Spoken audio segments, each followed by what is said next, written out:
Por la señal de la Santa Cruz de nuestros enemigos, líbranos, Señor Dios nuestro. En nombre del Padre, y del Hijo, y del Espíritu Santo. Amén. Señor mío, Dios mío, creo firmemente que estás aquí, que me ves, que me oyes. Te adoro con profunda reverencia, te pido perdón de mis pecados y gracia para hacer con fruto este rato de oración. Madre mía Inmaculada, San José, mi Padre y Señor, Ángel de mi guarda, intercedan por mí. Queridos hermanos, llegamos hoy a nuestra última meditación sobre la oración en las enseñanzas del Catecismo de la Iglesia Católica, el Catecismo que nos regaló el Papa San Juan Pablo II, y vamos a meditar los números 2838 en adelante. Señor, sabemos que vos no podrías, no querrías escuchar nuestro perdón si nosotros no perdonamos antes. Jesús, como el Hijo pródigo, queremos acercarnos arrepentidos, como aquel publicano del que nos habla San Lucas, también nos reconocemos pecadores y también sabemos que no podemos decir que te queremos a vos si no queremos a los que conocemos, como nos enseña San Juan en su carta. Si negamos el perdón a nuestros hermanos, nuestro corazón se cierra y se petrifica de tal modo que se impermeabiliza para tu amor, para recibir tu amor, para percibir tu amor. Y es lo que le pasó a aquel fariseo del templo, que vos contabas, Señor, que en realidad no fue a pedir perdón, porque su orgullo era tan grande que hasta despreció al pobre publicano que estaba en el fondo sin querer siquiera levantar la cabeza, arrepentido. En cambio el fariseo no había conversión. De hecho, la Escritura dice que no se fue justificado por mucha alaraca y recuento de sus dotes, de sus virtudes, de sus bondades, en fin, según su propia perspectiva. El cómo del Padre Nuestro, así como nosotros perdonamos a los que nos ofenden, bueno, no es el único en tus enseñanzas, Señor. Por ejemplo, nos decís, sed perfectos como es perfecto vuestro Padre Celestial. También decís, sed misericordiosos como vuestro Padre es misericordioso. También nos decís que os améis los unos a los otros como yo os he amado. Hoy también San Pablo exhortó a los efesios a perdonarse mutuamente como nos perdonó Dios en vos, Señor. Por eso nos animamos a decir hoy también, Dios Espíritu Santo, conviértenos en otros Cristos para amar y perdonar como Él y para llegar a ser perfectos y misericordiosos como el Padre. Si no perdonamos nosotros, nos convertiremos, nos pareceremos a aquel siervo sin entrañas que nos habla la Escritura, aquel que le habían perdonado una fortuna inconmensurable y que no fue capaz de perdonar una deuda minúscula. Realmente un hombre muy desagradecido.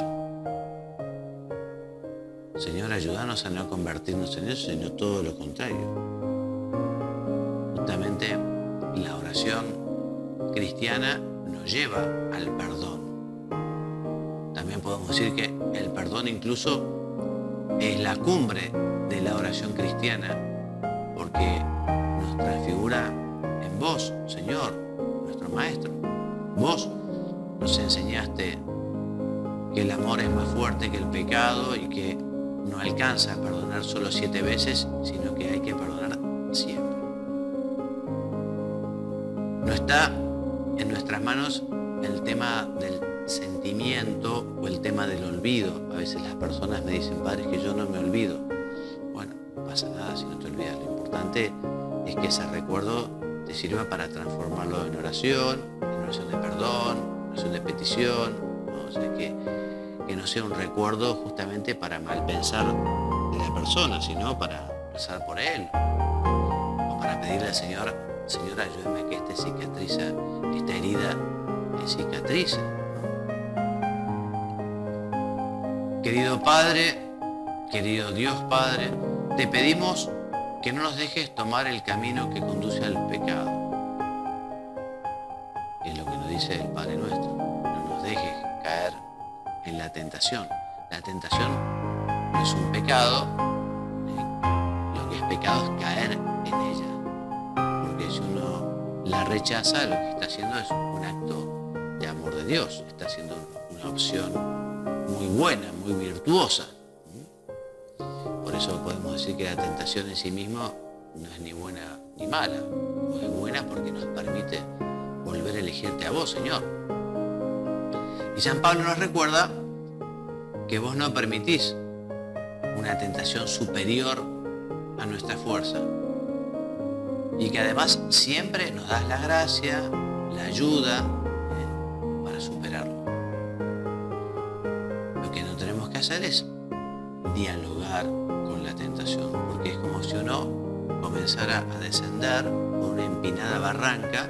Cuando uno ya toma cierta velocidad, no se puede volver atrás, es muy difícil. Así también lo veía Don Bosco en sus sueños, ¿no? Las personas que se dejaban enlazar por el pecado, por la maldad, en fin, salvo que los cortaran realmente con aquellas armas que eran la oración, la petición a la Santísima Virgen, si no, comenzaban a desbarrancar, ¿no? Y a veces nos pasa eso, que empezamos a dialogar con la tentación, empezamos a avanzar y después puede ser que no podamos volver. Por eso hay que huir de la tentación, hay que tener la valentía de huir de la tentación, la valentía de no dialogar, de rechazarla de plano, porque además el demonio nos conoce y sabe, y es muy inteligente, sabe cómo tentarnos. Entonces por eso te pedimos, Señor, la gracia de rechazarla inmediatamente. En la medida que tengamos vida interior, en la medida que tengamos presencia de Dios, nos será más fácil, ¿no? Porque esa vigilancia que es guarda del corazón también nos ayuda a estar atentos. Nos dice la Escritura, ¿no? El demonio y la tentación están como un león rugiente esperando a quien devorar, ¿no? Entonces, en fin. Por eso le pedimos al Señor y le pedimos al Espíritu Santo poder estar justamente atentos para poder rechazar cuando vienen esos pensamientos, esos deseos, decir que no. Esta última petición del Padre Nuestro está contenida también en una oración tuya, Señor, que recoge San Juan. Decías, no te pido que los saques del mundo, sino que los guardes del maligno. El mal en la oración del Padre Nuestro no es una abstracción, sino que designa a una persona. O sea, líbranos del maligno, líbranos de Satanás, líbranos de ese ángel que se opone a Dios. El diablo existe y el Papa Francisco nos ha hablado muchas veces de que justamente tenemos que saber, no es una entelequia, ¿no? Es homicida desde el principio, dice la Escritura, mentiroso y padre de la mentira, es el seductor del mundo, aquel por medio del cual entraron el pecado y la muerte en el mundo. Igual la existencia del demonio no tiene por qué llevarle a uno a tener miedo, porque quien confía en Dios no tiene por qué tener miedo al demonio. Quien vive en gracia de Dios puede estar realmente muy tranquilo. Ya San Ambrosio, en este sentido, nos recuerda aquellas palabras de San Pablo: si Dios está con nosotros, ¿quién contra nosotros? O sea, el demonio es maligno, pero está sujeto a Dios. Está sujeto a Dios.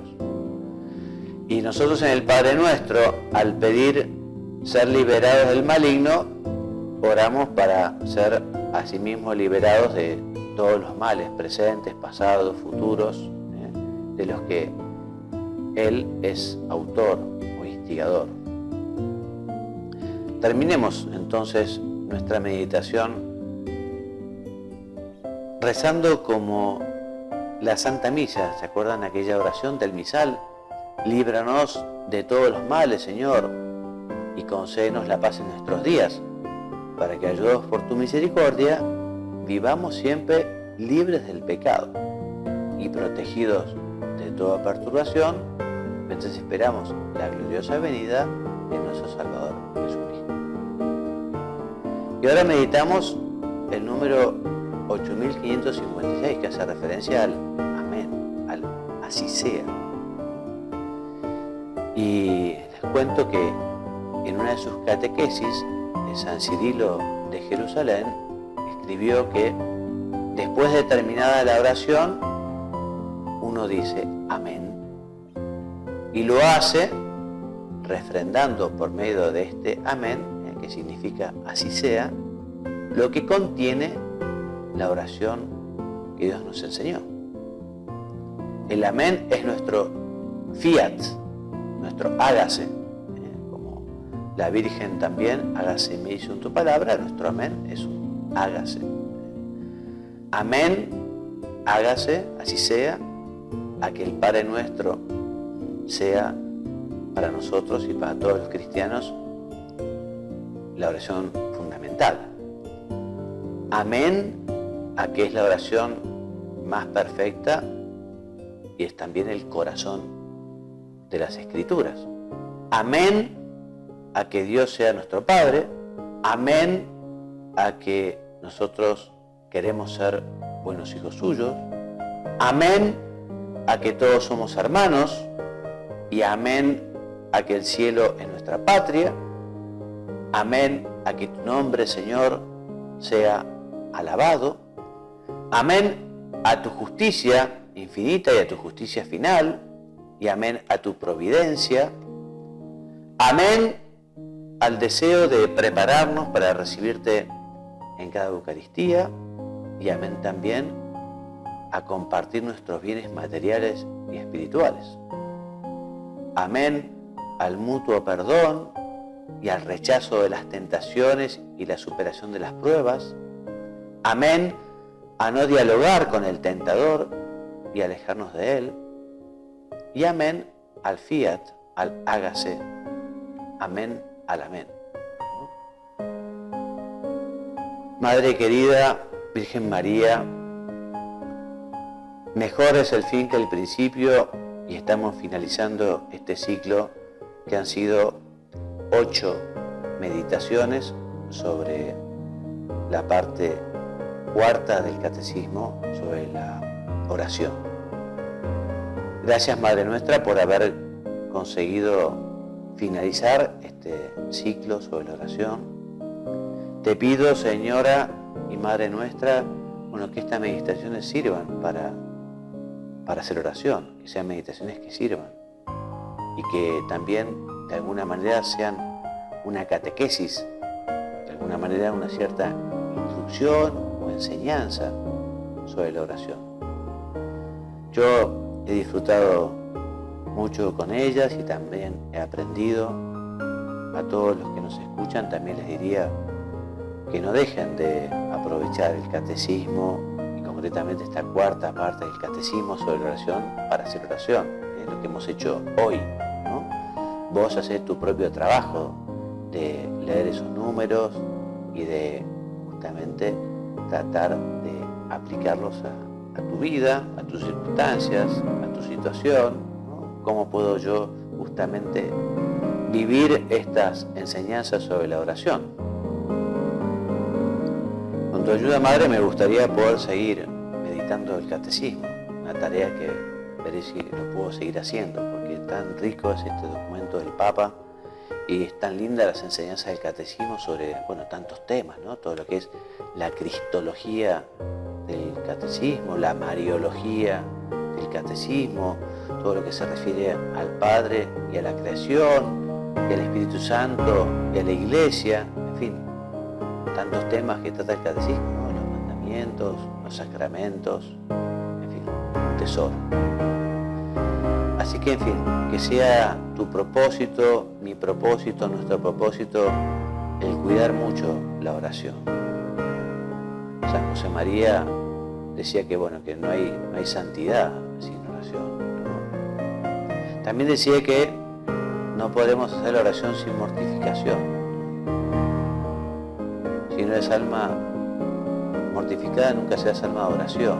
A veces me pregunto si yo no hago bien la oración porque debería ser más mortificado, ¿no? Madre nuestra, vos fuiste maestra de oración de Jesús y también de todos los que acudieron a vos. Te pedimos ayuda para poder ser alma de oración, para poder ser santos. Te pedimos poder alcanzar la contemplación, ¿no? E ir caminando por la vida como lo hicieron los discípulos de Emaús, escuchando al Señor con un corazón ardiente.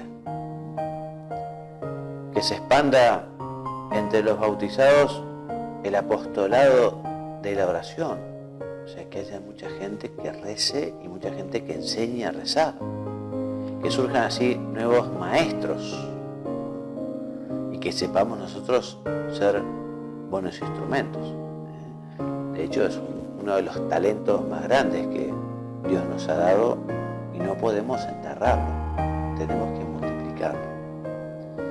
Hasta aquí la oración sobre el catecismo. Como yo pensé que me iba a quedar corto de tiempo, decidí leerte algún texto de este libro del Papa San Juan Pablo II, que es Cruzando el umbral de la esperanza, que son una entrevista que le hizo Vittorio Messori y que tiene dos preguntas que se le hacen al Papa sobre la oración, que son muy lindas. Yo te voy a leer algunas pocas ideas que para mí me ayudaron, me iluminaron, que también están dentro de las enseñanzas que hemos escuchado en el catecismo, ¿no? Pero el periodista le pregunta y le dice: permítame pedirle que nos confíe al menos un poco del secreto de su corazón. Y le pregunta al Papa: ¿cómo se dirige usted a Jesús? ¿Cómo dialoga en la oración con Cristo? Entonces el Papa, comienza a explicar cómo reza, ¿no? Y dice primero que, la oración es una conversación con Jesucristo, un diálogo, en el que la iniciativa es de Dios. Uno, dice el Papa, piensa que uno es el protagonista, que uno es el que comienza, pero no es así. Lo dice así: la experiencia de la oración enseña que si inicialmente el yo parece el elemento más importante, uno se da cuenta luego que en realidad las cosas son de otro modo. Más importante es el tú, porque nuestra oración parte de la iniciativa de Dios. Por eso nosotros en todas estas meditaciones le hemos estado pidiendo al Señor el don de la oración, la gracia de la oración, que nos ayude justamente a tener un corazón que sepa responder a esta invitación, a este llamado. En la oración, dice el Papa, el verdadero protagonista es Dios. El protagonista es el Espíritu Santo. Y nosotros empezamos a rezar con la impresión de que es una iniciativa nuestra, en cambio siempre es una iniciativa de Dios. Como decía el Papa Francisco, Dios que nos primerea, que se acerca, que nos invita, que nos tiende la mano. El Papa nos recuerda que se puede rezar de muchas maneras diferentes, y que también el hombre alcanza la plenitud de la oración cuando se expresa principalmente a sí, no cuando se expresa principalmente a sí mismo, sino cuando permite que en ella se haga más plenamente presente el propio Dios. O sea que más que escuchar, que hablar es escuchar, ¿no? y procurar justamente esa identificación con Cristo, ¿no? Que Dios se haga presente en nosotros. Por eso en la siguiente pregunta, hacia el final, ¿no? Que esto es muy lindo, el Papa dice que el hombre que reza hace presente a Dios, porque efectivamente al orar, al rezar, nos estamos pareciendo de alguna manera al Señor, estamos permitiendo que el Señor entre en nuestro corazón, estamos permitiendo que nos transforme. Y el cristianismo justamente consiste en esto, ¿no? En transformarse en Cristo, en parecerse a Cristo, en amar a Cristo, en que los demás también vean a Cristo en nosotros. Y en la siguiente pregunta le vuelve a preguntar el periodista, ¿no? ¿Cómo y por quiénes y por qué reza el Papa? Y cuando dice, bueno, ¿por qué reza el Papa? Responde Juan Pablo II, citando el comienzo de la Constitución Gaudium Spes, ¿no? Del Vaticano II, diciendo Gaudium Spes, o sea, alegrías y esperanzas, tristezas y angustias de los hombres, hoy son el objeto de la oración del Papa. Y él cuenta, el Papa, que tiene como una geografía de su oración y que él va recorriendo el mundo, va recorriendo las personas, las situaciones, los problemas, y con esa geografía suya, bueno, va rezando, va pidiendo, va dando gracias. Y dice el Papa, es la geografía de las comunidades, de las iglesias, de las sociedades y también de los problemas que angustian el mundo contemporáneo. En este sentido, el Papa está llamado a una oración universal. Nuestra geografía de la oración es más pequeña, ¿no? Porque la geografía de nuestra oración se referirá a los temas que tienen que ver con nuestra familia y con nuestro trabajo y con nuestros amigos y con nuestro país, ¿no? Después también, obviamente, tenemos un corazón grande y rezamos también por otros problemas que existen en el mundo, ¿no? Y por las guerras y por las persecuciones, pero en general, ¿sí? Nuestra geografía, nuestros intereses, los temas de nuestra oración, que son los temas de nuestra vida, obviamente son más chicos. El panorama, la geografía, el mapa es más chico que el que tiene el Papa, ¿no? La Iglesia y el Papa rezan, pues, por las personas a las que debe ser confiada de modo particular esa misión, reza por las vocaciones, no solamente sacerdotales y religiosas, sino también por las muchas vocaciones a la santidad entre el pueblo de Dios en medio del laicado. El Papa reza por las vocaciones, reza por los que sufren. El sufrimiento es siempre una gran prueba, no solo para las fuerzas físicas, sino también para las espirituales, dice el Papa. Entonces estamos llamados nosotros a completar los sufrimientos de Cristo y colaborar con Él en la redención. También el Papa nos dice que reza Él, la Iglesia, bueno, por los difuntos, para que justamente alcancen la vida eterna. Y terminando, dice, la oración es una búsqueda de Dios, pero también es revelación de Dios. A través de la oración, Dios se revela, en primer lugar, como misericordia, es decir, como amor que va al encuentro del hombre que sufre. Bueno, te quería recordar estas ideas del Papa San Juan Pablo II. Bueno, hay muchos textos también que ayudan a la oración, ¿no? El Evangelio es un texto maravilloso, ¿no? Y algunos libros que lo que hacen es sintetizar los 4 evangelios y además meternos un poco en la historia y en la geografía. Bueno, ayuda muchísimo, ¿no? La vida de Cristo, cuántas vidas de Cristo hay preciosas para hacer oración. Así que, en fin, termino entonces esta meditación, este ciclo de meditaciones sobre oración, como dijimos hace un ratito, pidiéndole a la Santísima Virgen que nos ayude a crecer en vida interior, en vida de oración, y que nos ayude a ser buenos instrumentos para enseñar a otros a acercarse, que Jesús los espera, Jesús los espera. Y a veces se queda esperando y se queda un poco triste, como se lo compartió a Santa Margarita María, que le decía que estaba triste por la ingratitud de los hombres y especialmente por las personas consagradas a Él, porque no hacen oración, porque no lo reciben en la Eucaristía, porque no lo visitan donde están los sagrarios en las iglesias. Así que, en fin, por eso vamos a acercarnos al Señor piadosamente en la oración, vamos a ser agradecidos, vamos a pedirle por tantas cosas y vamos a tener un corazón bien abierto para que el Señor, para que el Espíritu Santo pueda seguir enseñándonos. Te doy gracias, Dios mío, por los buenos propósitos, afectos e inspiraciones que me has comunicado en esta meditación. Te pido ayuda para ponerlos por obra. Madre mía Inmaculada, San José, mi Padre y Señor, Ángel de mi guarda, intercedan por mí. En el nombre del Padre, y del Hijo, y del Espíritu Santo.